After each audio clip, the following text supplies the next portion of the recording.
अगर किसी के पेरेंट्स को डायबिटीज है तो इस बात की कितनी प्रोबेबिलिटी है कि उसको डायबिटीज हो सकता है। सर, अगर किसी इंसान को डायबिटीज है या शुगर है, जिसका आम भाषा में शुगर कहते हैं, तो अगर लंबे समय तक उसके साथ वो शुगर जुड़ा हुआ है और उसका वो प्रॉपर ध्यान नहीं रख रहा है, अगर उसकी प्रॉपर केयर नहीं कर रहा है, तो अगर शुगर कंट्रोल ना हो तो फ्यूचर में किस किस तरह की कॉम्प्लिकेशंस हो सकती है, क्या कॉम्प्लिकेशंस और आ सकते हैं। एक मिथ है कि 400 चल रही है शुगर और मेरे को कोई दिक्कत नहीं है तो मैं क्यों दवाई खाऊं। एक बहुत बड़ा ये मिथ फैला हुआ है। तो अच्छा सर, डायबिटीज का खान पान और एक्सरसाइज डायबिटीज में कितना इंपॉर्टेंट है और मरीज को क्या खाना चाहिए और किन चीजों का परहेज ज्यादा करना चाहिए? एज अ होल हमें एज अ फैमिली ऐसी डाइट को कंज्यूम करना चाहिए जो बच्चा भी हमारा फॉलो करे और हम बच्चे के लिए एक रोल मॉडल बने कि हम भी इसी तरह की डाइट को कंज्यूम करते हैं। कि इंसुलिन लेने को लेकर लोगों में एक डर होता है, तो क्या इंसुलिन लास्ट स्टेज की दवा है और या इंसुलिन लेने से क्या कॉम्प्लिकेशंस है, क्यों लोगों में इतना डर? सोशल मीडिया या एआई पे मिलने वाली स्वास्थ्य संबंधित जानकारियों पर कितना भरोसा करना क्या करते हैं कि शुगर को कंट्रोल नहीं करते हैं और शुगर पर से आपके किडनी और हार्ट को खराब कर देती है। नमस्कार दोस्तों, मेरा नाम है जुनेद और आप देख रहे हैं न्यूज तंत्र की खास पेशकश पॉडकास्ट। संत रविदास कह गए, मन चंगा तो कटौती में गंगा, लेकिन मन तो चंचल है, मन को अपने मन की ही करनी है। मन को खाना है छोले और समोसे, मन को खाना है पेड़े और रसगुल्ले, लेकिन साइंस कहता है, मेडिकल साइंस कहता है कि precaution is better than cure. तो आपकी स्वास्थ्य से जुड़ी समस्याओं पे प्रिकॉशंस के लिए या आपकी स्वास्थ्य से जुड़ी समस्याओं पे बात करने के लिए हमारे साथ आज मौजूद हैं विनायक हॉस्पिटल, इलाइट चौराहा, झांसी से doctor Anshul Agrawal, MBBS MD endocrinologist. नमस्कार सर, कैसे हैं आप? नमस्कार। और सर कैसे हैं आप? मैं बढ़िया। सर, जब हमारी टीम आपके बारे में रिसर्च कर रही थी तो एक टर्म जिस पे हमारा ध्यान गया और हमें लगा आपसे पूछना चाहिए, सर ये एंडोक्रोनोलॉजिस्ट कौन होते हैं और वो किस प्रकार की बीमारियों का इलाज करते हैं, और एंडोक्रोनोलॉजिस्ट और फिजिशियन इसमें अंतर क्या है? जी, अगर मैं डिग्री के हिसाब से बताऊं तो पहले हम 5 साल का कोर्स करते हैं जो कि एमबीबीएस होता है। इसके बाद 3 साल के लिए एमडी डिग्री प्राप्त करते हैं जो एमडी मेडिसिन में प्राप्त करते हैं। इसके बाद ये सुपर स्पेशलिस्ट डिग्री है जो डीएम एंडोक्राइनोलॉजी करते हैं। ये 3 साल की डिग्री है जिसमें एंडोक्राइनोलॉजी स्पेसिफिकली पढ़ाई जाती है। एंडोक्राइनोलॉजी एक डिफरेंट और नवीनतम ब्रांच है जिसमें हम मेनली हार्मोन से संबंधित बीमारियों के बारे में पढ़ते हैं। तो हार्मोन्स हमारे पूरे शरीर का संचालन करते हैं और हार्मोन से ही हमारी पूरी बॉडी का मेटाबॉलिज्म डिपेंडेंट होता है। जैसे कि इंसुलिन एक हार्मोन है, तो डायबिटीज से संबंधित सारी प्रॉब्लम्स अनुमन एंडोक्राइनोलॉजिस्ट उसके लिए सुपर स्पेशलिस्ट होगा। थायराइड से संबंधित हार्मोन्स, थायराइड जो एक प्रॉब्लम है जो हार्मोन थायराइड से संबंधित है, तो थायराइड से संबंधित प्रॉब्लम्स एंडोक्राइनोलॉजिस्ट डील करते हैं। इसके अलावा और भी कुछ बीमारियां होती हैं जो हमें मिस हो जाती हैं, मिस डायग्नोस हो पाती हैं, वो मेनली एंडोक्राइनोलॉजिस्ट डील कर सकते हैं। जैसे किसी बच्चे का कद छोटा रह गया या कद बड़ा रह गया, यौवन किसी में लेट आ रहा है, जल्दी आ रहा है, या फिर यौवन किसी में लड़कों में या लड़कियों में, दोनों में ही महीना या माहवारी की प्रॉब्लम्स हो रही है, पीसीओडी की प्रॉब्लम्स हो रही है, माहवारी प्रॉपर नहीं आ रही, ज्यादा आ रही है, ये सब हार्मोन संबंधित प्रॉब्लम्स होती हैं। इवन मोटापा, ओबेसिटी पर से एक हार्मोन संबंधित प्रॉब्लम है। इसके अलावा पिट्यूटरी ग्लैंड्स, एड्रीनल ग्लैंड्स जो हमारे ब्रेन में होते हैं, पीयूष ग्रंथि, उससे हमारे काफी सारे सेक्सुअल हार्मोन्स और थायराइड हार्मोन्स, एड्रीनल ग्लैंड के कॉर्टिसोल हार्मोन्स, ये सब रिलीज करते हैं। तो ये पूरी बॉडी का संचालन करते हैं। इवन इलेक्ट्रोलाइट्स की कमी होना, सोडियम, पोटेशियम, ये सब कुछ एंडोक्राइनोलॉजिस्ट डील करता है। यानी कि ये कह ले कि हमारे शरीर में जो भी केमिकल लोचा चल रहा है उस सब की डील करने के लिए हमारे साथ एंडोक्रोनोलॉजिस्ट है। बिल्कुल सर, हमने इस इंटरव्यू को मेनली 3 पार्ट्स में डिवाइड किया है, जिसमें हम पहले भाग में आपसे डायबिटीज से रिलेटेड बात करेंगे, दूसरे में थायराइड, और तीसरे में जब हमने बताया कि हम एक डॉक्टर साहब का इंटरव्यू कर रहे हैं तो जो लोगों की आम जनमानस की जो प्रश्न थे उस पर हम बात करेंगे। सबसे पहला सर, हम डायबिटीज सेक्टर में चलते हैं। सर, ये फिलहाल जब हमारी टीम रिसर्च कर रही थी तो हमें ये बताया गया कि हिंदुस्तान में 10 में से 1 व्यक्ति को डायबिटीज है। तो सर, ये डायबिटीज इतनी आम क्यों हो गई है? क्या इसका रिलेशन हमारी लाइफस्टाइल से है? हमारी लाइफस्टाइल से क्या ये जुड़ा हुआ है? बिल्कुल। अब मैं अगर अपनी ओपीडी में देखूं, पहले 10 से 20 साल पहले डायबिटीज 40 साल से ऊपर को ही होती थी। टाइप 2 डायबिटीज की यदि बात करें, जी 40 साल, 50 साल, 60 साल। जी। आप अपने माता पिता में भी देखेंगे और या आसपास के रिलेटिव्स में देखेंगे, जनरली 40 या 50 साल के बाद की होती थी। लेकिन आजकल ये 20 साल, 30 साल, यहाँ तक कि 15 साल के बच्चों को टाइप 2 डायबिटीज हो रही है। तो इसका मेजर जो प्रभाव है, बिल्कुल लाइफस्टाइल में परिवर्तन की वजह से तो है ही है। हम देख रहे हैं कि 10 साल के बाद जब बच्चों में यौवन स्टार्ट होता है, तो उन लोग की जो लाइफस्टाइल है वो टोटली चेंज हो गया है। आजकल घर का खाना ना खा के बर्गर, पिज्जा, कैलोरी युक्त चीजें, घी, तेल, चिकनाई की चीजें ये ज्यादा कंज्यूम की जा रही हैं। प्लस बाहर खेलना बंद हो गया है। लोग, बच्चे पहले 1-1 घंटा, 2-2 घंटा बाहर खेलने जाते थे, उसकी जगह मोबाइल गेम्स खेलते हैं या मोबाइल पे पढ़ाई करते हैं, ट्यूशन में लगे रहते हैं या पढ़ाई ही करते रहते हैं, जिसकी वजह से मोटापा पर से बहुत ज्यादा बढ़ रहा है। और ये मोटापा ही एक जड़ है जो इंसुलिन रेजिस्टेंस डेवलप करता है। और ना केवल डायबिटीज, बट आपका यूरिक एसिड बढ़ाना, फैटी लिवर करना, हार्ट की प्रॉब्लम्स करना, स्ट्रोक लाना, ये मेजर कारण है कि ये सारे केसेस हम देख रहे हैं कि ये सब बढ़ते जा रहे हैं। तो ये मेटाबॉलिक प्रॉब्लम्स में आता है ये प्रॉब्लम्स, और ये मेजर फैक्टर है लाइफस्टाइल चेंजेस। तो डाइट बहुत अधिकतम मात्रा में खा रहे हैं हम लोग, हाई कैलोरी फूड्स ले रहे हैं, और एक्सरसाइज कम से कम होती जा रही है। सर, जब हम इस पे स्टडी कर रहे थे तो हमें ये बताया गया कि डायबिटीज 3 तरह की होती है, पर मेनली जो 2 तरह की डायबिटीज है, टाइप 1 और टाइप 2। फिलहाल अभी कुछ दिन पहले कानपुर में भी इस पे एक अच्छी कॉन्फ्रेंस हुई टाइप 1 पे। तो टाइप 1, टाइप 2 2 तरह की डायबिटीज है। इसमें क्या अंतर है और कौन सी डायबिटीज ज्यादा गंभीर है, ज्यादा क्रूशियल कौन सी है? जी, टाइप 1 डायबिटीज अमूमन बच्चों में मिलती है, बट किसी भी एज ग्रुप में मिल सकती है, लेकिन ज्यादातर बच्चों में मिलती है, 5 से 15 साल के बच्चों में। टाइप 1 डायबिटीज जेनेटिक नहीं होती, यानी आपको माता पिता को अगर डायबिटीज है तो ऐसा नहीं है कि आपको टाइप 1 डायबिटीज हो जाएगी, और इसमें इंसुलिन बनने की क्षमता एकदम घट जाती है, तो बॉडी केवल इंसुलिन पे ही डिपेंडेंट होती है। बट टाइप 1 डायबिटीज के केसेस काफी कम है। मेन केसेस जो हमें देखने को मिलते हैं वो होते हैं टाइप 2 डायबिटीज के, जो इंसुलिन रेजिस्टेंस की वजह से होता है, जिसमें दवाइयों से काम चलता है और दवाइयों के माध्यम से शुगर को आराम से कंट्रोल किया जा सकता है। तो टाइप 2 डायबिटीज अमूमन बड़ों की बीमारी है, और टाइप 1 डायबिटीज बच्चों की बीमारी है जो लाइफ लॉन्ग इंसुलिन डिपेंडेंट रहते हैं। कोई भी प्रॉब्लम को हम कंपेयर नहीं कर सकते कि टाइप 1 ज्यादा खतरनाक है या टाइप 2 ज्यादा खतरनाक है। यदि हम शुगर्स को प्रॉपरली कंट्रोल करते हैं टाइप 1 में या टाइप 2 में, तो आगे चल के कोई भी डायबिटीज से संबंधित कॉम्प्लिकेशंस या कठिनाइयों का हमें सामना नहीं करना पड़ेगा। सर, अगर किसी इंसान को डायबिटीज है या शुगर है, जिसका आम भाषा में शुगर कहते हैं, तो अगर लंबे समय तक उसके साथ वो शुगर जुड़ा हुआ है और उसका वो प्रॉपर ध्यान नहीं रख रहा है, अगर उसकी प्रॉपर केयर नहीं कर रहा है, तो अगर शुगर कंट्रोल ना हो तो फ्यूचर में किस किस तरह की कॉम्प्लिकेशंस हो सकती है, क्या कॉम्प्लिकेशंस और आ सकते हैं? जैसा कि हम लोग, मेरे पास भी काफी पेशेंट्स आते हैं कि शुगर हमारी 300-400 चलती है और मेरे को कोई परेशानी नहीं है, तो मैं क्यों इलाज करूं। ये क्वेश्चन बहुत लोगों के दिमाग में चलता एक है। मिथ है। एक मिथ है कि 400 चल रही है शुगर और मेरे को कोई दिक्कत नहीं है, तो मैं क्यों दवाई खाऊं। एक बहुत बड़ा ये मिथ फैला हुआ है। तो अब इनका इसमें क्या प्रॉब्लम होती है कि ब्लड में अगर शुगर की मात्रा ज्यादा है तो पर से ये शुगर पॉइजनस है, और ये स्लो पॉइजन है। एक तरह से बॉडी के अंदर धीमे धीमे आपके ऑर्गन्स को खाने लग जाएगी, रक्त नलियों को क्लॉट करने लगती है, छोटी रक्त नलियां या बड़ी रक्त नलियां, उसके अकॉर्डिंग कॉम्प्लिकेशंस देखने को मिल जाते हैं। यदि छोटी रक्त नलियां इन्वॉल्व है तो किडनी में प्रॉब्लम्स हो सकती है, किडनी फेल हो सकती है, डायलिसिस में जाना पड़ सकता है।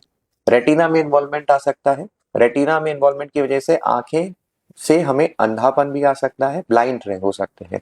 और पैरों में, नसों में प्रॉब्लम्स आ सकती है, जिसको पेरिफेरल न्यूरोपैथी कहते हैं।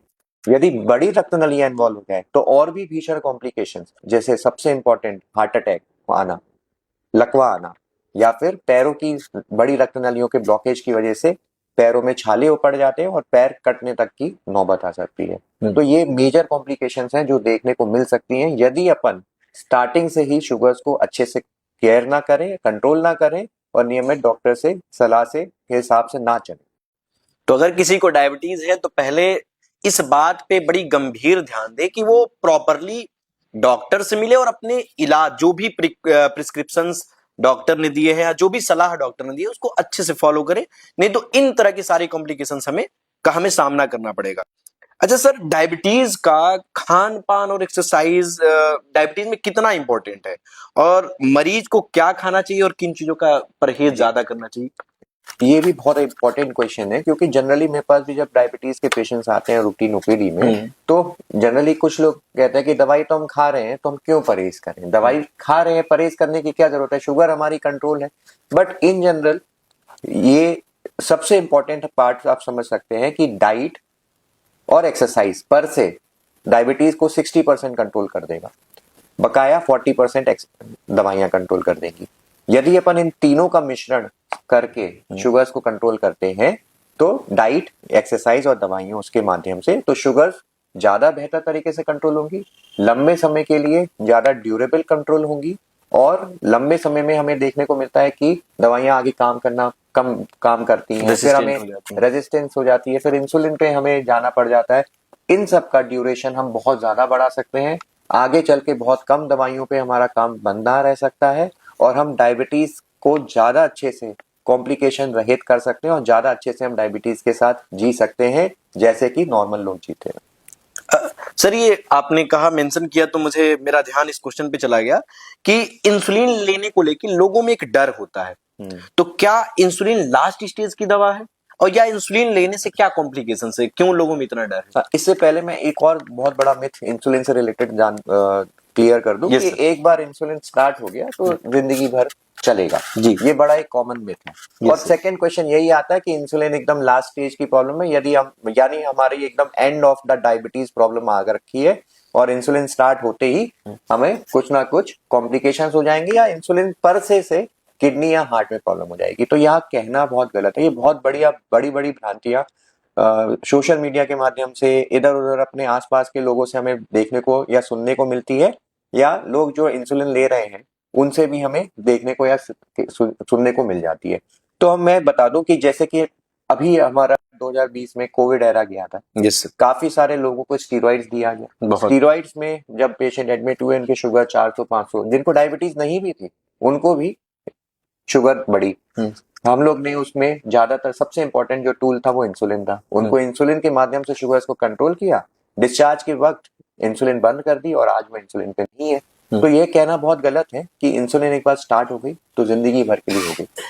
वो डिपेंड करता है कि अगर इंसुलिन के बिना काम ही नहीं चल रहा, या इंसुलिन की रिक्वायरमेंट है और उसके बिना आपकी दवाइयां काम करना बिल्कुल बंद कर जाए, तब वो ऐसी स्टेज आ जाती है डायबिटीज में कि इंसुलिन की रिक्वायरमेंट पड़ जाती है। किसी किसी केस में इंसुलिन देते ही शुगर इतनी अच्छी कंट्रोल हो जाती है कि इंसुलिन हमें आगे चल के बंद करना पड़ता है, और किसी किसी में कंटिन्यू करना पड़ता है।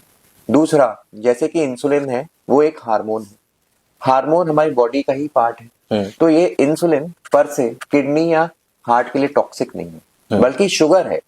लोग क्या करते हैं कि शुगर को कंट्रोल नहीं करते हैं, और शुगर पर से आपके किडनी और हार्ट को खराब कर देती है। जब हम इंसुलिन स्टार्ट करते हैं, ऑलरेडी किडनी या हार्ट डैमेज हो चुका होता है, और हम सोचते हैं कि इंसुलिन स्टार्ट करने के बाद किडनी और हार्ट डैमेज हो गया, बट मेन कल्प्रेट है शुगर। तो स्टार्टिंग से ही मैं ये बताना चाहूंगा कि स्टार्टिंग से ही डायबिटीज जब भी हम डायग्नोज कर लें, स्टार्टिंग से शुगर को बहुत अच्छे से कंट्रोल करें, ग्लूकोज लेवल को ज्यादा ना बढ़ने दें, तो और लॉन्ग टर्म में हमें कोई भी कॉम्प्लिकेशंस होने के चांसेस बहुत कम हो जाएंगे। इंसुलिन से इसका कोई दुष्परिणाम नहीं होता। सर, हम अपने दूसरे सेक्टर पे चलते हैं, जो थायराइड है, इसको लेके बहुत सारी मिथ्स हैं, बहुत सारे सवाल हैं हमारे मन में। सर, ये सबसे पहले ही थायराइड क्या होता है और हमारे शरीर में किस तरह कार्य करता है? थायराइड है क्या? थायराइड एक ग्लैंड है जो कि नेक पे यानी गले पे यहाँ पर स्थित होता है। एक बटरफ्लाई शेप का ग्लैंड है जो हार्मोन निकालता है, थायरोक्सिन हमारी पूरी बॉडी के सेल्स के अंदर जाके उस सेल्स के अंदर का मेटाबॉलिज्म इसी पे डिपेंडेंट है। तो थायराइड बच्चों में ग्रोथ भी कराता है, दिमाग का डेवलपमेंट भी कराता है। यदि थायराइड की कमी बच्चों में हो गई तो बच्चे की ग्रोथ बहुत छोटी रह जाएगी, 3 फुट का ही बच्चा रह जाएगा, और उसका आईक्यू लेवल बिल्कुल लो हो जाएगा, तो वो बहुत रिस्पॉन्सिव नहीं रह जाएगा। तो इस तरह से इसलिए थायराइड हार्मोन का बहुत इंपॉर्टेंट रोल होता है बच्चों में। बड़ों में क्या रोल होता है? आप देख सकते हैं ऊपर से लेके नीचे तक एक एक चीज, स्किन, हेयर, आईज, आपके हार्ट, किडनी, हर चीज का मेटाबॉलिज्म थायराइड पे डिपेंडेंट है। यदि थायराइड हार्मोन की कमी हो जाती है तो मेटाबॉलिज्म इतना स्लो हो जाता है कि तरह तरह की बीमारियां या तरह तरह के प्रॉब्लम्स हमें देखने को मिलती है, जिसके लिए हम डिफरेंट डिफरेंट स्पेशलिटी पे जाते हैं। बट अल्टीमेटली आंसर छुपा होता है एक सिंपल से हार्मोन पे, जिसको हम सिंपल से टेस्ट के माध्यम से अगर डिटेक्ट कर लेते हैं तो बहुत ही सरल और आसान इलाज। सर ये थायराइड के बारे में जब हमारी टीम स्टडी कर रही थी तो इन्हें दो टर्म्स के बारे में पता चला, हाइपोथायराइड और हाइपरथायराइड। इसमें क्या अंतर है, ये क्या है दोनों? हाइपो, जैसे कि मेडिकल टर्मिनोलॉजी में हाइपो का मतलब होता है कम हो जाना। हाइपोथायराइड से अपन इनिशियली समझ ही सकते हैं कि थायराइड हार्मोन हाइपो हो गया, यानी थायराइड हार्मोन कम हो गया। यदि बॉडी के अंदर ग्लैंड थायराइड हार्मोन कम बनाना है तब उसको बोलेंगे हाइपोथायराइडिज्म। इसमें क्या होता है, जैसे ही थायराइड हार्मोन कम होगा बॉडी का मेटाबॉलिज्म स्लो हो जाएगा और डिफरेंट तरह के लक्षण देखने को मिलेंगे, जैसे कि स्किन रूखी, चमड़ी जो है रूखी होने लगेगी, हार्ट बीट थोड़ी सी कम चलने लगेगी, सुस्तपना रहेगा या जल्दी थक जाएंगे, वजन धीमे धीमे बढ़ने लग जाता है, कॉन्स्टिपेशन हो जाता है, किसी को पाइल्स है तो वो एग्जैजरेट हो जाता है, और हाथ पैर में झुंझुनी होने लगती है, नींद नहीं आती प्रॉपर से, इवन डिप्रेशन देखने को मिल सकता है, सर में दर्द देखने को मिल सकता है, अटेंशन टाइम बच्चों में खास तौर से कम हो जाता है, जो आप पूछ रहे हैं उसे और रिस्पॉन्स वो 2 सेकंड के बाद देने लगेगा, तो पूरी बॉडी स्लो हो जाएगी आपकी, और क्योंकि बॉडी का मेटाबॉलिज्म स्लो हो जाएगा। तो ये होता है हाइपोथायराइड में। यही है इसका अपोजिट होता है हाइपर थायराइड, जैसे कि हाइपर टर्म हो गया यानी थायराइड बढ़ गया। तो कुछ कंडीशन ऐसी होती है जिसमें थायराइड ग्लैंड से ज्यादा थायरोक्सिन निकलने लगेगा। जैसे ही थायरोक्सिन ज्यादा निकलने लगेगा तो बॉडी का मेटाबॉलिज्म इतना तेज हो जाएगा कि पेशेंट जो जो व्यक्ति है वो बहुत एंशियस दिखने लगेगा, दिल की धड़कन एकदम से तेज होने लगेगी, हाथ पैर में कंपन सी आने लगेगी, नींद अगेन नहीं आएगी और वजन इसमें कम होने लगेगा, धीमे धीमे धीमे वजन कम होने लगेगा। यदि इस तरह के लक्षण आ रहे हैं आपको तो हमेशा एक सिंपल T3 T4 TSH की जांच सिंपल सी करा सकते हैं, जिससे हम इजीली कोई भी डॉक्टर डायग्नोज कर सकता है कि क्या प्रॉब्लम। अच्छा, क्या जो थायराइड है वो जीवन भर रहने वाली बीमारी है, या इसकी दवा क्या हमेशा लेनी पड़ती है? बिल्कुल, अगर हम बात करें हाइपोथायराइड की तो इसका कहना बिल्कुल सही है कि ये आइडियली जीवन भर लेनी पड़ती है, पर मैं देखता हूं कि काफी पेशेंट मिसडायग्नोस्ड रहते हैं, किसी को हम रॉन्ग लेबल डाल देते हैं कि इनको हाइपोथायराइड है और हम इनको दवा दे देते हैं। उन केसेस में ऑब्वियस सी बात है कि हम उनकी दवाइयों को बंद कर दें, क्योंकि उनको दवाइयों की रिक्वायरमेंट ही नहीं थी। जो एक्चुअल में हाइपोथायराइड है उसमें मेनली क्या होता है, कुछ थायराइड हाइपोथायराइड होता ही कैसे है, या तो आयोडीन की कमी से या एक हमारी बॉडी का इम्यून सिस्टम ही थायराइड को डिस्ट्रॉय कर देता है। तो यदि थायराइड ग्रंथ डिस्ट्रॉयड हो गया या डेड हो गया तो अल्टीमेटली लाइफ लॉन्ग हार्मोन नहीं बन सकता। तो बहुत ही सिंपल सा ट्रीटमेंट है कि आप थायराइड हार्मोन को रिप्लेस करते हैं। जैसे कि हमने बताया कि अगर हम हार्मोनल ट्रीटमेंट लेते हैं तो ये जो हार्मोन्स हैं ये बॉडी को नुकसान नहीं पहुंचाते हैं। जैसे कि इंसुलिन के बारे में बताया कि वो हार्मोन भी है, वो बॉडी को नुकसान नहीं पहुंचाता। ऐसे ही थायराइड हार्मोन है, लाइफ लॉन्ग यदि लेते हैं, हार्मोन बिल्कुल बॉडी का ही पार्ट है, जो हमारी बॉडी का नेचुरल सब्सटेंस है, जो लॉन्ग टर्म में नुकसान नहीं पहुंचाता। तो लाइफ लॉन्ग हमें हाइपोथायराइड में ट्रीटमेंट लेने की जरूरत है। दूसरे केस की बात करें हाइपर थायराइड, तो उसमें जो दवाइयां आती हैं वो जनरली हम 2 से 3 साल में देते हैं। मैक्सिमम नंबर ऑफ पेशेंट उन 3 साल में रिस्पॉन्ड कर जाते हैं और धीमे धीमे उनको दवा को बंद कर देते हैं। तो हाइपरथायराइड का इलाज 3 साल तक चलता है, और यदि हाइपोथायराइड की बात करें तो उसमें दवाइयां अगर डायग्नोसिस सही है तो लाइफ लॉन्ग चलेगी। सर, जैसे थायराइड को लेके एक बहुत बड़ी मिथ है जो हमारे समाज में फैली हुई है कि पहली बात तो ये कि थायराइड ज्यादातर महिलाओं को होती है, और दूसरा महिलाओं को उस दौरान होती है जब वो प्रेग्नेंट होती है, प्रेगनेंसी के दौरान ही थायराइड के केसेस ज्यादा डायग्नोस होते हैं। तो इस मिथ के बारे में आप क्या कहना चाहते हैं? ये एक्चुअली मिथ नहीं है। एक्चुअली ये थायराइड जो है ज्यादातर महिलाओं में ही देखने को मिलती है, क्योंकि ये देखा गया है जितने भी ऑटो इम्यून डिसऑर्डर यानी इम्यूनिटी से डिस्टर्ब होने वाले डिसऑर्डर सब महिलाओं में ज्यादा है। रूमेटॉइड आर्थराइटिस, कुछ SLE, कुछ ऐसी रेयर बीमारियां हैं जो ऑटो इम्यून होती हैं, ये महिलाओं में ज्यादा देखने को मिलती है, क्योंकि उसमें ऑटो इम्यूनिटी वाली जितने भी डिसऑर्डर्स हैं, और थायराइड भी 9:1 का रेशियो है, यानी 9 महिलाओं में एक मेल। एक मेल को जो है थायराइड होगा और 9 महिलाओं को थायराइड होगा। तो महिलाओं में ज्यादा कॉमनली देखने को मिलती। प्रेगनेंसी में थायराइड यदि कंट्रोल ना हो या थायराइड थोड़ा सा भी ऊपर हो तो बॉडी में प्रेगनेंसी कंटिन्यू करने की क्षमता कम हो जाती है। बच्चा या तो ठहरता नहीं है, यदि ठहर भी गया तो अबॉर्ट हो जाता है। तो रिकरेंट अगर किसी का अबॉर्शन हो रहा है या बार बार बच्चा गिर रहा है तो बहुत इंपॉर्टेंट है कि थायराइड टेस्ट अवश्य कराएं। और थायराइड अगर थोड़ा भी बढ़ के आ रहा है तो उसका ट्रीटमेंट लें। ट्रीटमेंट लेने से मैक्सिमम आईवीएफ भी हम डिले कर सकते हैं यदि थायराइड को हम प्रॉपरली कंट्रोल करते हैं। तो अगर थायराइड को कंट्रोल करते हैं प्लस अपने लाइफस्टाइल को चेंज करते हैं तो मैक्सिमम केसेस में फर्टिलिटी पोटेंशियल बहुत बढ़ जाता है और आईवीएफ की फ्रीक्वेंसी या आईवीएफ करने के चांसेस बहुत कम भी हो जाते हैं। सर जो थायराइड है, जैसे हमने शुगर के बारे में आपने बताया, डायबिटीज के बारे में हमें क्या क्या प्रिकॉशंस लेनी चाहिए, तो थायराइड में हमें क्या क्या परहेज करना चाहिए और इसमें मतलब किस तरह की प्रिकॉशंस लेनी चाहिए? अगर मैं कोट करूं अमेरिकन थायराइड एसोसिएशन जो हम लोग मेजरली पूरे वर्ल्ड में फॉलो करते हैं उनकी गाइडलाइंस अमेरिकन थायराइड एसोसिएशन की, ये बहुत सारी भ्रांतियां फैली हुई हैं थायराइड से रिलेटेड कि हमें ये परहेज करना चाहिए। सबसे पहले गोभी, क्रूसीफेरस वेजिटेबल्स, गोभी, पत्ता गोभी, ब्रोकली ये बंद करा दी जाती है। तो ये बहुत बड़ी भ्रांति है। जनरली इसका कोई परहेज करना कोई आवश्यकता नहीं है। इसके बाद ग्लूटेन से संबंधित चीजों को भी कभी कभार बंद करा दिया जाता है। गेहूं, चावल, ये सारी चीजों को में इसमें कोई परहेज नहीं है। केवल जरूरी है कि थायराइड की दवा को अपन सुबह, अगर हाइपोथायराइड है तो सुबह खाली पेट खाएं, इसके 1 घंटे बाद कुछ खाना खाएं। कुछ दवाइयां थायराइड की दवा को ऑल्टर कर सकती हैं या उसके एब्जॉर्प्शन को ऑल्टर कर सकती हैं, जैसे कि आयरन, कैल्शियम, तो उसको अपन दोपहर में ले लें, सुबह की जगह दोपहर में ले लें। तो ये हमें थोड़ा बहुत परहेज या सावधानियां बरतने की जरूरत है, पर मोटे तौर पे थायराइड में कोई भी परहेज की आवश्यकता नहीं होती। सर ये बहुत बड़ी भ्रांति थी, क्योंकि मेरे घर में भी 1-2 लोग पेशेंट है थायराइड की और उन्हें ये लगता है कि ये नहीं खाएंगे, ये नहीं खाएंगे, बट वो दवा प्रॉपर नहीं लेते, पर वो हाँ उन्हें लगता है कि ये नहीं खाएंगे तो सब ठीक हो जाएगा। बिल्कुल। एक पेशेंट तो मेरा 20 साल से रोटी नहीं खा रहा था, जिसको रोटी बंद करवा दी गई थायराइड की वजह से। जी। 20 साल के बाद मैंने उसको पहली बार रोटी स्टार्ट करवाई कि भाई आपको ये कोई परहेज नहीं करने की आवश्यकता है।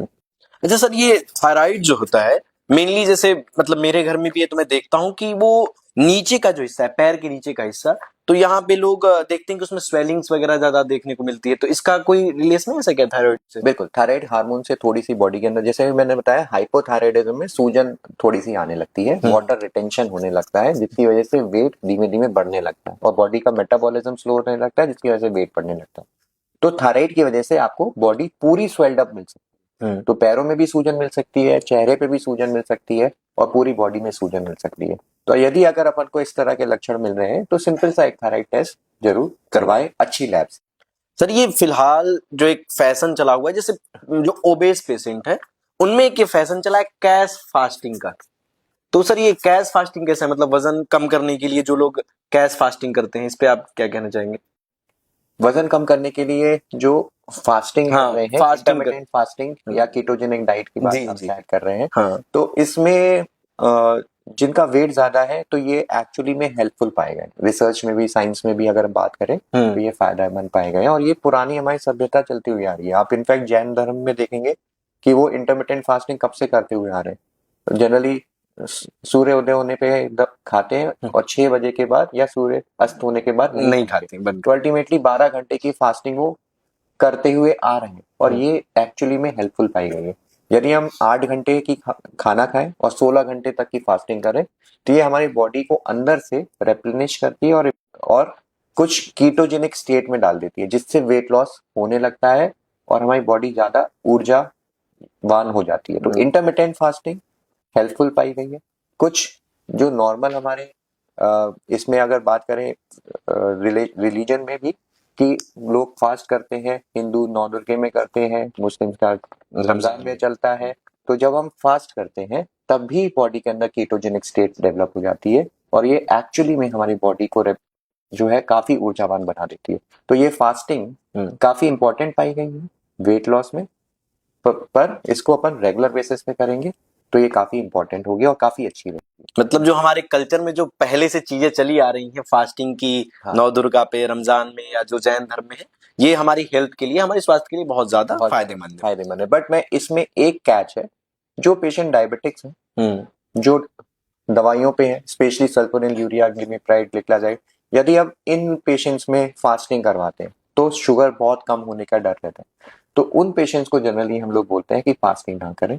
अदरवाइज जो डायबिटिक नहीं है या हल्के डायबिटिक है और मोटे हैं, तो उनके लिए फास्टिंग, इंटरमिटेंट फास्टिंग बहुत कारगर होती अच्छा सर, ये अब हम अपने आखिरी दौर की तरफ बढ़ रहे हैं, तो सर मैं आपसे ये जानना चाहता हूँ कि क्या डायबिटीज और थायराइड में आयुर्वेदिक या घरेलू उपचार की कोई भूमिका है, होम रेमेडीज?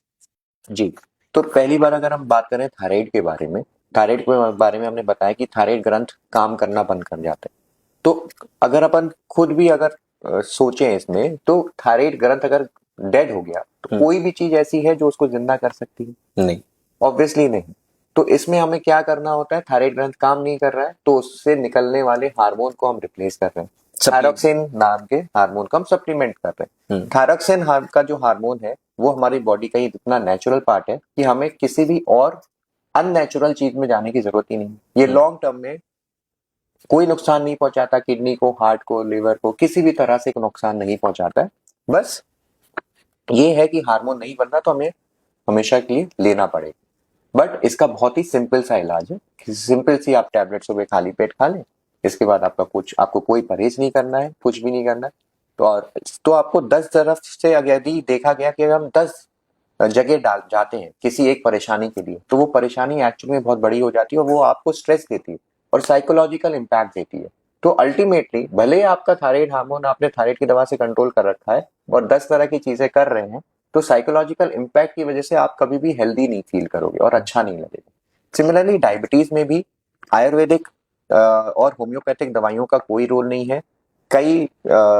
कई आपने पेपर में भी, एड्स में भी देखा होगा आजकल, कुछ दवाइयों में हमारी एलोपैथिक दवाइयों को कूट कूट के डाल देते हैं, जिसमें काफी मात्रा में ग्लिमिप्राइड, ग्लिक्लाजाइड की मात्रा काफी ज्यादा देखी गई है। ये लॉन्ग टर्म में हमारी बॉडी पे कैसा इम्पैक्ट डालेंगे? जब भी हम, एक लिमिट होती है एक दवा को देने की, हम उसको उसी हिसाब से देते हैं या पर्टिकुलर बॉडी के हिसाब से देते हैं कि आपके लिए वो फायदेमंद है या नहीं। यदि अपन एट रैंडम किसी को भी इतनी हाई डोज देते हैं तो लॉन्ग टर्म में वो किस तरह से बॉडी में इम्पैक्ट डालेगी या किडनी या हार्ट पे इम्पैक्ट डालेगी, कोई कुछ नहीं कह सकता है। हर्बल सप्लीमेंट्स कुछ में मैग्नीशियम और इलेक्ट्रोलाइट्स, ये सब इतने ज्यादा क्वांटिटी में पाए गए हैं कि ये पर से आपके किडनी में जाके डिपॉजिट हो जाते हैं और कुछ किडनी के फिल्ट्रेशन में प्रॉब्लम कर देते हैं। तो इसमें रीनल ट्यूबुलर एसिडोसिस जैसी प्रॉब्लम्स देखने को मिली हैं। इवन चाइना में भी आपने देखा होगा, चाइनीज हर्ब्स काफी फेमस हैं, उनमें भी काफी सारी स्टडीज हुई है कि वो जाके किडनी में डैमेज करती हैं। तो प्रॉब्लम क्या है, हम सोचते हैं कि आयुर्वेदा या उसमें लॉन्ग टर्म कोई साइड इफेक्ट नहीं होंगे, बट इसकी रिसर्च ही नहीं है। और आजकल एक रिसर्च का जमाना है, साइंस का जमाना है। जो अगर अपन रिसर्च करते हैं तो हमें पता चलेगा कि ये दवा लंबे समय तक सेफ है कि नहीं। तो किसी भी दवा को विदाउट रिसर्च यदि हम अपनी बॉडी में डाल रहे हैं तो वो आपको खुद सोचना चाहिए कि इसका लॉन्ग टर्म दुष्परिणाम क्या हो सकता है या कॉम्प्लिकेशंस क्या हो सकती है। सर फिलहाल एक डॉक्टर जो हमारे इर्द गिर्द हमारे फोन में घूमता रहता है हमारे साथ, आर्टिफिशियल इंटेलिजेंस, एआई का जमाना है, और लोगों को ये लगता है कि कोई भी बीमारी हुई एआई से पूछो, एआई सब बताएगा, या सोशल मीडिया, गूगल बाबा से। तो सोशल मीडिया या एआई पे मिलने वाली स्वास्थ्य संबंधित जानकारियों पर कितना भरोसा करना चाहिए? इससे रिलेटेड सर एक केस सुनाते हैं। रिसेंटली मुझे मेरा जाना हुआ था एक सर के पास, एक डॉक्टर साहब हैं, तो उनके पास हम गए थे। तो एक पेशेंट आई थी, महिला थी, उन्होंने सोशल मीडिया पे कुछ सिम्टम्स पढ़े थे और उनसे ऐसा लग रहा था उन्हें कि मेरे दिमाग में कोई क्लॉटिंग हो गई है। जबकि सर ने जांच कराई और सारी जांचें, सारी रिपोर्टें क्लियर थी, उन्होंने सीटी स्कैन सब देखा, कहा कि नहीं तुम ठीक हो। पर उनके दिमाग में वो बैठ गया था क्योंकि उन्होंने गूगल पे और एआई पे देखा हुआ था कि हमें क्लॉटिंग है। तो सर इस पे आप क्या कहना चाहेंगे? बिल्कुल। तो हमेशा बेटर है कि आप एक एक्सपर्ट से जाके अपने लक्षण को बताएं और वो डायग्नोस करें। एआई बहुत बड़ा टूल है, बहुत अच्छा टूल है, ऑफ कोर्स हमें उसको फॉलो करना चाहिए। कई बार ये भी हो सकता है कि डॉक्टर आपकी प्रॉब्लम को ना समझ पाए और आपको एटलीस्ट एक जानकारी मिल सकती है एआई के माध्यम से। बट एआई के साथ कुछ अच्छी चीजें हैं तो कुछ प्रॉब्लम्स भी है। जैसे आप कोई भी सिंपल सा लक्षण डाल दें, जैसे आज आपको खांसी हो रही है और जुकाम हो रहा है, यदि आप ये भी डाल देंगे हम्म। तो वो आपको एक सबसे पहला डीडी ये भी दे देगा कि आपको लंग कैंसर हो सकता है। तो वो आपको इतना बड़ा बॉडी में या ब्रेन में इम्पैक्ट डालेगा कि साइकोलॉजिकल इम्पैक्ट इतना ज्यादा डल जाएगा कि अल्टीमेटली, जैसे कि हम बताते हैं कि दवा के साथ आपको भी पॉजिटिव रहना है, तभी बीमारी ठीक होती है। और अगर अपना ब्रेन अपना साथ नहीं कर रहा है, काम नहीं कर रहा है, और हम सोच के बैठे हैं कि नहीं हमें ये भी हो सकता है वो भी हो सकता है, और हम 10 डॉक्टरों को फिर कंसल्ट करते हैं, जैसे कि आपने आपके साथ ये जो केस बता रहे हो कि उन डॉक्टर साहब के पास गए, उन्होंने कहा कि सब कुछ नॉर्मल है, तो वो पेशेंट को एक साइकोलॉजिकल इम्पैक्ट पड़ गया, नहीं मुझे कोई प्रॉब्लम है। वो क्या करेगा, वो दूसरे डॉक्टर के पास जाएगा, वो दूसरी जगह फिर वही इलाज करवा जांचें करवाएगा, वो भी नॉर्मल आएगी, फिर वो तीसरी जगह जाएगा, और ये डॉक्टर शॉपिंग स्टार्ट हो जाएगी। अल्टीमेटली उस प्रॉब्लम से तो नहीं, बट साइकोलॉजिकली वो पेशेंट वीक हो जाएगा, और लॉन्ग टर्म में उसको और भी प्रॉब्लम्स आने लगेंगी साइकोलॉजिकली। तो बेटर ये है कि आप सिंपल से एक सोल्यूशन, क्यों अपन ने क्या किया, कॉम्प्लिकेट कर दिया। तो बेटर ये है कि आप अच्छे एक एक्सपर्ट डॉक्टर के पास जाएं और अपना प्रॉब्लम को बताएं, और उससे अपन सोल्यूशंस को सॉल्व करने की कोशिश करें। यदि नहीं हो रहा है तो ऑब्वियसली एआई का टूल हेल्पफुल हो सकता है, बट काफी ज्यादा नुकसानदायक भी हो सकता है, तो हमें इसमें भी सावधानी देनी चाहिए। तो बात यह है सीधी सीधी कि अगर स्वास्थ्य संबंधित कोई समस्या है तो कोशिश ये की जाए कि उसके लिए एक आदमी मुहैया कराया गया है, जिसे डॉक्टर जो स्वास्थ्य संबंधित समस्या है बताएं, सिम्टम्स बताएं और उनसे सॉल्यूशन लेने की कोशिश करें। सर एक मिथ है हमारे यहाँ बहुत बड़ा ये कि जिस इंसान को डायबिटीज हो या थायराइड हो वो व्यक्ति सामान्य जीवन नहीं जी सकता, तो इसके बारे में आप क्या कहना चाहेंगे? बिल्कुल, इसमें अगर हम कुछ एग्जांपल फिर डायबिटीज की बात करते हैं, जैसे टाइप 1 डायबिटीज में भी पाकिस्तान के बहुत फेमस क्रिकेटर है इमरान खान, सॉरी वसीम अकरम। वसीम अकरम को टाइप 1 डायबिटीज पाई गई 28 साल की उम्र में। आज वो 65 साल के हैं, आज भी उतने ही विदाउट एनी कोई प्रॉब्लम है, आराम से लाइफ जी रहे हैं, उन्होंने अपना पूरा करियर बना लिया और अच्छा करके आ रहे। तो और ऐसे ही कुछ और केसेस है सेलिब्रिटीज में बात करें, प्रियंका चोपड़ा का हस्बैंड है निक जोनस, उसको भी टाइप 1 डायबिटीज है, वो आराम से अपना काम कर रहे हैं। तो इस तरह के बहुत सारे, इनफैक्ट फुटबॉलर्स में भी, जो कि इतने हाई लेवल के फुटबॉलर्स, एथलीट्स, इन लोग को डायबिटीज है, ये लोग अपना करियर अच्छा कर रहे हैं। रिसर्च में साइंटिस्ट बहुत सारे लोग हैं जिसको जो अच्छा काम कर रहे हैं और लंबा भी जी रहे हैं। तो डायबिटीज में ये कहना गलत है कि हम कम जी पाएंगे या फिर हमें प्रॉब्लम्स वाली जिंदगी जीनी पड़ेगी। प्रॉब्लम वाली जिंदगी तब जीनी पड़ती है जब हम स्टार्टिंग से ही लापरवाही करें, शुगर्स को स्टार्टिंग से ही कंट्रोल ना करें, या सही सलाह पे दवाइयाँ, डाइट और एक्सरसाइज को फॉलो ना करें। तो लॉन्ग टर्म में आपको बहुत ज्यादा कॉम्प्लिकेशंस और दिक्कत झेलने को मिलेगी। यदि अपन स्टार्टिंग से ही सतर्क रहें, डॉक्टर की सलाह माने, प्रॉपर डाइट करें, एक्सरसाइज करें, तो नॉर्मल लोगों की तरह जितना जीवन होता है उतना आसानी से जिया जा सकता है। सिमिलरली थायराइड में भी, जैसे कि मैंने बताया कि सिंपल सी हार्मोन दवाई है जो हाइपोथायराइड के लिए दी जाती है। यदि हम उसको लेते हैं तो बॉडी का मेटाबॉलिज्म बिल्कुल ठीक रहेगा, कोई प्रॉब्लम नहीं आएगी। प्रॉब्लम कब आती है, जब थायराइड के पेशेंट्स कुछ दूसरी चीजों में चले जाते हैं, फिर वो हार्मोन को बंद कर देते हैं, कभी कम कर देते हैं, कभी ज्यादा कर देते हैं, तो हमेशा कंफ्यूज बने रहते हैं, जिसकी वजह से साइकोलॉजिकल इम्पैक्ट भी आता है और बॉडी का मेटाबॉलिज्म स्लो होने की वजह से वेट बढ़ने लगता है या हार्ट में भी इन्वॉल्वमेंट आने लगता है। स्टार्टिंग से ही यदि प्रॉपर ट्रीट करते हैं थायराइड में, तो लॉन्ग टर्म ना तो दवा का कोई इम्पैक्ट है, ना थायराइड पर से का कोई कॉम्प्लिकेशन। सर जो लोग डायबिटीज या थायराइड से परेशान हैं उनके लिए आपका क्या संदेश है? क्या आप उन्हें अपने तरफ से क्या मैसेज देना चाहते हैं? तो डायबिटीज से जो परेशान है, मैं सिंपल सा ये कहना चाहूंगा कि पहली बात तो अगर आपकी फैमिली में किसी को डायबिटीज है, रिलेटिव्स में डायबिटीज है, या आपका वेट ज्यादा है, तो हमेशा हर साल सिंपल शुगर का चेकअप कराते रहे। एक बार अगर आपको लगा कि शुगर 200 से पार हो गई है तो इमीडिएट डॉक्टर से कंसल्ट करें। 3 महीने का एवरेज शुगर होता है, सिंपल सा एक टेस्ट होता है जो ब्लड टेस्ट लैब, किसी भी अच्छी लैब से कराएं, HbA1c नाम का जो टेस्ट होता है। यदि वो बढ़ के आता है तो इमीडिएटली डॉक्टर से कंसल्ट करें। जितनी जल्दी डायबिटीज को कंट्रोल करेंगे उतनी जल्दी डायबिटीज के दुष्परिणामों से हम लॉन्ग टर्म के लिए बचे रहेंगे। एक लेगेसी इफेक्ट बोलते हैं मेडिकल टर्मिनोलॉजी में, या मेटाबॉलिक मेमोरी। यानी स्टार्टिंग में यदि आपने शुगर को बहुत अच्छे से कंट्रोल कर लिया तो बॉडी के मेमोरी में चला जाता है, ये एक फीड हो जाता है कि इसकी शुगर बहुत अच्छे से कंट्रोल थी। 15 साल 20 साल के बाद भी आपको डायबिटीज अच्छी कंट्रोल रहेगी और लॉन्ग टर्म कॉम्प्लिकेशंस नहीं होगी। तो ना केवल डायबिटीज में HbA1c डॉक्टर से सलाह लेके दवा लें, प्रॉपर डाइट लें जिसमें कम कैलोरी के फूड्स ज्यादा कंज्यूम करें, हाई कैलोरी के फूड कम से कम कंज्यूम करें, एक्सरसाइज नियमित तौर पे करें, एटलीस्ट 30 to 40 मिनट्स की एक्सरसाइज डेली। हफ्ते में यदि 5 दिन भी करते हैं और 2 दिन का गैप कर लेते हैं तो भी बहुत है। और तीनों को जब कंबाइन करते हैं, डाइट, एक्सरसाइज और दवाइयों को, तो लॉन्ग टर्म डायबिटीज से संबंधित कोई भी कॉम्प्लिकेशन या परेशानियों का हमें सामना नहीं करना पड़े। और थायराइड वालों के लिए सर? थायराइड के लिए भी अगे भ्रांतियां जैसे हमने डिस्कस करी, बहुत सारी जगह जगह अपन को नहीं जाना चाहिए, परहेज की कोई आवश्यकता नहीं है, सिंपल डिफरेंट डिफरेंट उपचारों में नहीं जाना चाहिए, सिंपल सा इलाज है थायराइड के हार्मोन का। हाइपोथायराइड में आप सिंपल सा ट्रीटमेंट जो थायरॉक्सिन है उसको लेते रहें, अनुमान 3 से 6 महीने में थायराइड का टेस्ट रिपीट कराते रहें। यदि अपन उसको कंट्रोल रखते हैं तो लॉन्ग टर्म में मेटाबॉलिज्म भी ठीक रहेगा और थायराइड से होने वाले दुष्परिणामों से भी हम बचे रहेंगे। हाँ।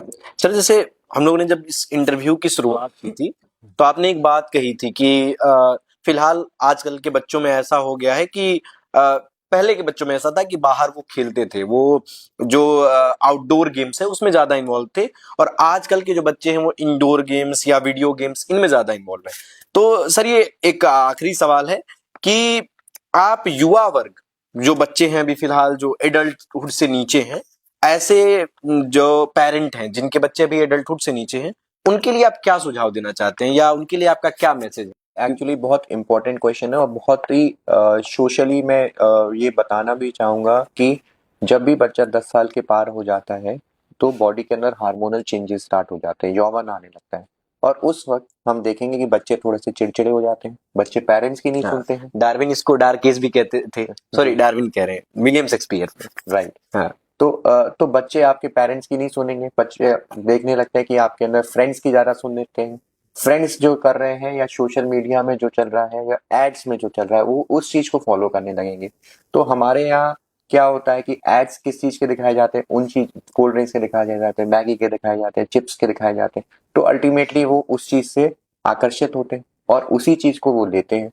फ्रेंड्स क्या कर रहे हैं, बाहर जा रहे हैं, हम बाहर हमारे खाने में क्या मिलता है, अगर अपन आज अपने ही झांसी के शहर की बात करें तो सदर में मैक्सिमम जो है आपको इस एज ग्रुप के लोग मिल जाएंगे जो कि पाव भाजी खा रहे हैं, इडली डोसा खा रहे हैं, कचौड़ियाँ, समोसे, जलेबियाँ, सिंपल स्वीट्स की दुकानों पे मिल जाएंगे। और इन सब चीजों में आप देख सकते हैं कि कितनी हाई कैलोरी यूज होती है, कितना बटर, कितना घी यूज होता है टेस्ट को एनहांस करने में, बट ये लॉन्ग टर्म में हमारी बॉडी के अंदर डिपॉजिट होते जा रहे हैं, आपके लिवर में डिपॉजिट होते जा रहे हैं और हार्ट के अराउंड, पैंक्रियास के अराउंड डिपॉजिट होते जा रहे हैं, जो कि एक्चुअल में लॉन्ग टर्म में ना केवल diabetes but heart problem, stroke and even cancer तक करवाने के कारगर होते हैं। तो हमें क्या चाहिए कि हम इन डाइट से बचें।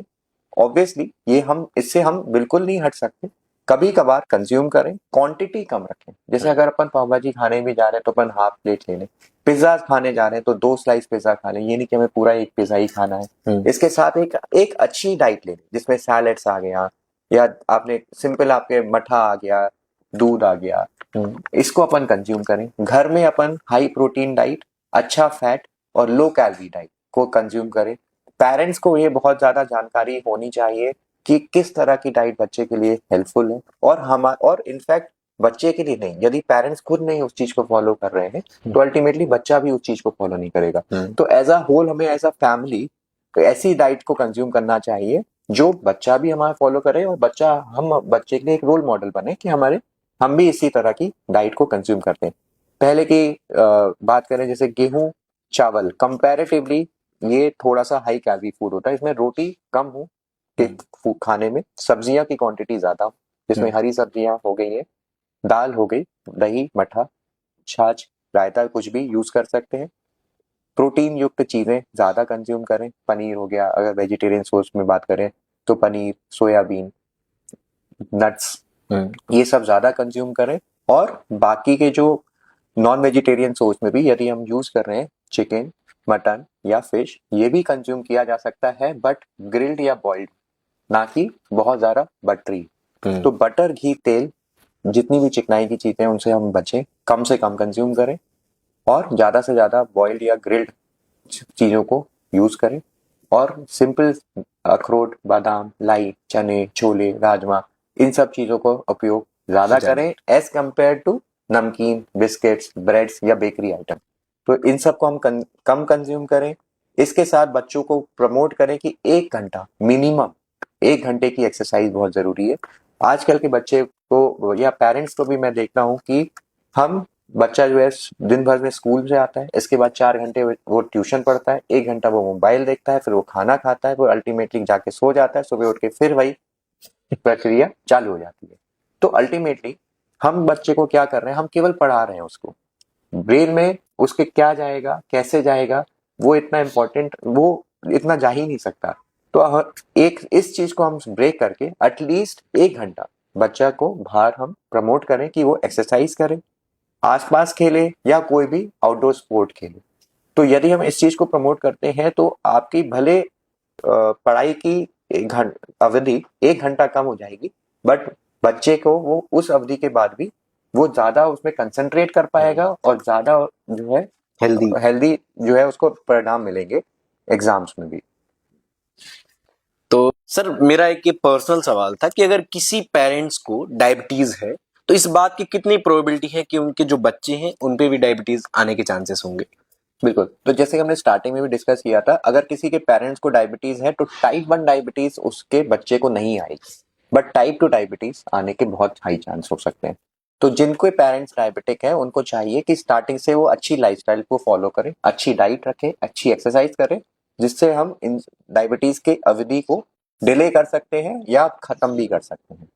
तो टाइप 2 डायबिटीज जेनेटिक होता है। यदि आपके पेरेंट्स को डायबिटीज है या फिर रिलेटिव्स में भी किसी को, मामा मामी, चाचा चाची या दादा दादी, नाना नानी में किसी को डायबिटीज है, तो आपको भी हाई चांस हो सकती है कि डायबिटीज आने की। तो हमें क्या चाहिए कि आप रेगुलर बेसिस पे हर साल सिंपल शुगर मॉनिटरिंग करते रहें। जब भी आपको लगे अच्छी लाइफस्टाइल फॉलो करें, अच्छा खाना खाएं, अच्छी एक्सरसाइज करें, आउटडोर एक्टिविटीज करें, स्क्रीन टाइम कम से कम हो, स्ट्रेसफुल सिनेरियो ना हो, नींद प्रॉपर रखें। ये सब करते हैं तो हम डायबिटीज को डिले कर सकते हैं या लॉन्ग टर्म उसके कॉम्प्लिकेशन से भी बच सकते हैं। ये थे हमारे साथ विनायक हॉस्पिटल, इलाइट चौराहा, झांसी से डॉक्टर अंशुल अग्रवाल। सर ने हमें डायबिटीज, थायराइड और भी लाइफ से जुड़ी समस्याओं पे बहुत ही अच्छे से बताया। इसके लिए हम सर का बहुत बहुत धन्यवाद करना चाहते हैं। सर आपका झांसी वालों के लिए क्या संदेश रहेगा? इसके साथ आखिरी बाइट के साथ हम इस इंटरव्यू को क्लोज करेंगे। बस सर झांसी वालों के लिए आपका आखिरी संदेश क्या है? तो ये तो मैंने बीच में भी बताया था, पर मेन चीज मैं वही एम्फेसाइज फिर से करना चाहता हूँ कि अपने बच्चों, जो स्पेशली 10 साल के बाद जो हम जिसको पाल रहे हैं, उसमें अपन उनको ये ध्यान रखें कि उनकी डाइट अच्छी रहे और नियमित तौर पे एक्सरसाइज करें। बाहर के खाने को कम से कम रखें, बाहर जितने की फास्ट फूड है उसको कम से कम कंज्यूम करें, बेकरी आइटम को कम से कम कंज्यूम करें, और हफ्ते में 1 दिन का आप टाइम दे सकते हो बच्चे को कि 1 दिन आप ये कर ले। इसके साथ ही साथ 1 घंटा नॉर्मल रूटीन स्कूल वर्क के एक्टिविटी के अलावा और ट्यूशन के अलावा 1 घंटा बच्चा मिनिमम 1 घंटा एक्सरसाइज करे या आउटडोर स्पोर्ट्स में पार्ट्स ले। इसको आप सूचित कर लें कि ये हमें करना ही करना है, और प्रॉपर डाइट रखें। स्लीप भी बच्चे के अंदर प्रॉपर होनी चाहिए, एटलीस्ट 7 to 8 आवर्स की स्लीप रिक्वायर्ड होती है, और स्ट्रेसफुल एनवायरनमेंट घर के अंदर ना हो। यदि अपन इस तरह से बच्चे की परवरिश करते हैं तो आगे चल के बच्चा ना केवल इंटेलिजेंट होगा, बट फिजिकली हेल्दी भी होगा और साइकोलॉजिकली काफी हेल्दी रहेगा। सर आपका कीमती वक्त देने के लिए बहुत बहुत धन्यवाद। ऐसे ही इंफॉर्मेटिव वीडियोस हम आपके लिए लाते रहेंगे। मेरा नाम था जुनेद। हम अभी डॉक्टर अंशुल अग्रवाल सर के साथ बैठे थे। देखते रहिए द न्यूज तंत्र। धन्यवाद।